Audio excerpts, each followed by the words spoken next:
Ustadz, istri saya seorang wanita yang berkecukupan sehingga segala kebutuhannya mampu ia penuhi sendiri tanpa harus meminta lagi, apalagi menuntut nafkah dari saya. Maksud saya di sini nafkah harta dan kebutuhan lahiriah.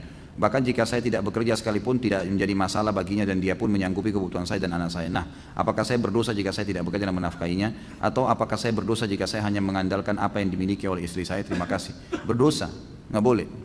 Anda laki-laki harus punya harga diri. Kewajiban memberikan nafkah kepada istri wajib walaupun istri kita miliarder. Nggak bisa. Satu keadaan gugur itu kalau istrinya bilang, sudah saya nggak perlu dinafkahi, itu baru gugur. Tapi itu pun tetap harus laki-laki jaga harga dirinya. Ya, subhanallah, fitrah itu, fitrah. Tetap kita berikan kebutuhan istri walaupun dia mampu.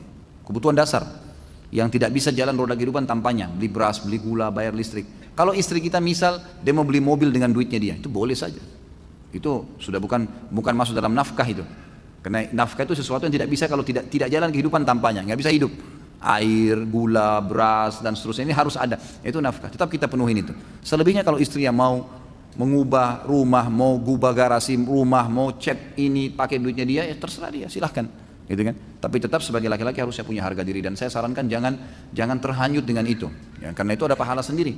Bahkan kata Nabi SAW mengatakan bagi laki-laki, dinar yang engkau infakkan di jalan Allah, jihad, dinar yang engkau berikan kepada pembebasan budak, dinar yang engkau berikan kepada fakir miskin, dan dinar yang engkau berikan untuk istri dan anakmu jauh lebih besar pahalanya. Jadi memberikan nafkah kepada istri anak lebih besar daripada pahala jihad, daripada bebasin budak. Mestinya kita kejar fadilah itu, gitu kan? Jadi walaupun pas-pasan kita harusnya memberikan nafkah itu. Ada beberapa pertanyaan yang ingin saya tanyakan. Apa hukumnya membuka tali pocong mayat sebelum dikubur? Ini kita masalah syirik, sebentar rumah tangga, sebentar ini, kemana-mana pertanyaannya nih. Dan membuka wajah mayat sehingga menempel ke tanah. Ya. Sebenarnya masalah ikat tali dibuka atau tidak itu tidak ada masalah. Masalah talinya. Dan ini saya sarankan tidak usah dibilang pocong, karena ini pocong sudah negatif. Gitu. Jadi memang tali kain kafannya, gitu kan? Tali kain kafan itu tidak ada masalah, dibuka atau enggak itu enggak ada masalah. Setahu saya, Allah alam, itu kan diikat juga supaya tidak terbuka aja kainnya kan gitu. Tapi memang ada anjuran untuk bagian wajah itu dibuka pada saat ditaruh di kuburan. Itu yang saya tahu. Tapi tali itu saya tidak pernah tahu dibuka atau enggak gitu. Apa hukum hipnotis yang dilakukan tanpa bantuan jin seperti di acara-acara televisi? Itu pakai jin. Itu pakai jin. Dari mana hipnotis tidak pakai jin? Pakai jin. Itulah jin yang membuat dia bisa masuk ke badannya lalu disuruh menari, disuruh nyanyi, disuruh ketawa. Itulah jin permainan. Alasan saja bilang itu ya menguasai alam tidur, alam bawah sadar, itu semua cuma cerita. Memang jin di alam bawah sadar, gitu kan? Makanya kalau diruqyah dia kesakitan dan itu subhanallah, ya itulah cara syaitan, cara sihir begitulah. Itulah sihir. Yang antum saksikan sekarang itulah sihir yang sebenarnya. Cuma lagi ditontonin dengan teknologi, dengan ini dianggap itu adalah bukan sihir, ini hanya sekedar begini. Bohong semua. Itulah sihir. Dan jangan ditonton karena kata Nabi SAW sudah jelas. Siapa yang bertanya pada penyihir, ya, dukun, peramal, kata ulama bertanya di sini masuk di dalamnya adalah melihat, memberi dukungan, itu nggak boleh semua. Maka tidak diterima sholatnya 40 hari. Siapa yang datang bertanya, percaya tidak, maka dia telah kufur kepada apa yang diturunkan kepada Muhammad SAW. Dari mulai malam ini dia dikubusir semua, Tommy Refai lupain udah. Nggak boleh nonton, nggak boleh tuh dukun. Cuma modern, di modern sekarang sudah ganteng-ganteng, kalau dulu kan dukungnya menakutkan itu. Sudahlah, lebih baik nonton Ustadz. Ahsan. Ustadz juga tidak kalah ganteng ya. Apa yang harus kita lakukan apabila lupa jumlah rakaat ketika sholat dan bagaimana tata cara sujud sahwi? Tentu saja diambil yang lebih sedikit ya. Kalau misalnya sholat 4 rakaat lupa 4 atau 3 ya, diambil 3. Ini kemarin kalau ikut tabligh akbar terjawab nih. Riwayat Abdurrahman bin Auf itu kan. Bagaimana beliau waktu Umar bin Khattab dulu dengan Ibnu Abbas radhiyallahu anhu ajma'in bingung. Kata Umar kepada Ibnu Abbas, apakah kau tahu hadis Nabi SAW tentang orang kalau lupa rakaat salatnya? Kata Ibnu Abbas, tidak ya Amirul Mukminin. Di zaman khilafahnya Umar. Lalu kata Ibnu Abbas, apakah anda punya informasi? Kata Umar, tidak ada.